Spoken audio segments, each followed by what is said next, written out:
रतन टाटा हमारे बीच नहीं रहे।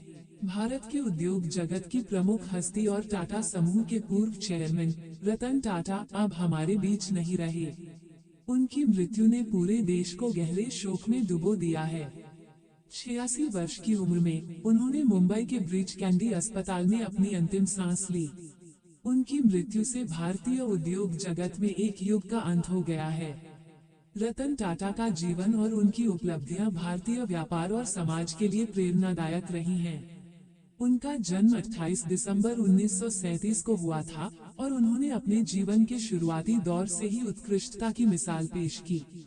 1991 में उन्होंने टाटा समूह की बागडोर संभाली और समूह को एक नए शिखर पर पहुंचाया।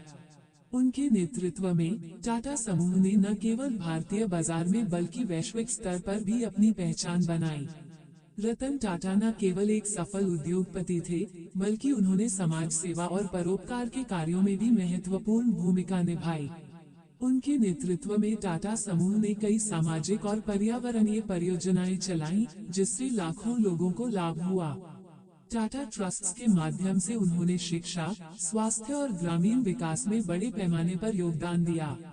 उनकी दूरदर्शिता का सबसे बड़ा उदाहरण टाटा मोटर्स का टाटा नैनो कार प्रोजेक्ट है, जिसे उन्होंने आम भारतीय परिवारों के लिए सस्ती कार के रूप में पेश किया। इसके अलावा उनका योगदान टाटा स्टील और टाटा कंसल्टेंसी सर्विसेज जैसे प्रमुख उद्योगों में भी अत्यधिक महत्वपूर्ण रहा। रतन टाटा अपने सादगीपूर्ण और विनम्र स्वभाव के लिए भी प्रसिद्ध थे। उन्होंने हमेशा अपने कर्मचारियों और समाज के कमजोर तबकों की भलाई के लिए काम किया। वो एक ऐसे व्यक्ति थे जिन्होंने अपने कार्यों से साबित किया कि सफलता का मतलब केवल पैसा कमाना नहीं होता, बल्कि समाज के लिए भी कुछ करना होता है।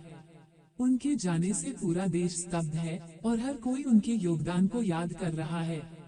उनके निधन से जो खालीपन आया है, उसे भर पाना मुश्किल होगा। ग्लोबल मंथन न्यूज नेटवर्क के लिए एन सिंह, मुंबई, महाराष्ट्र।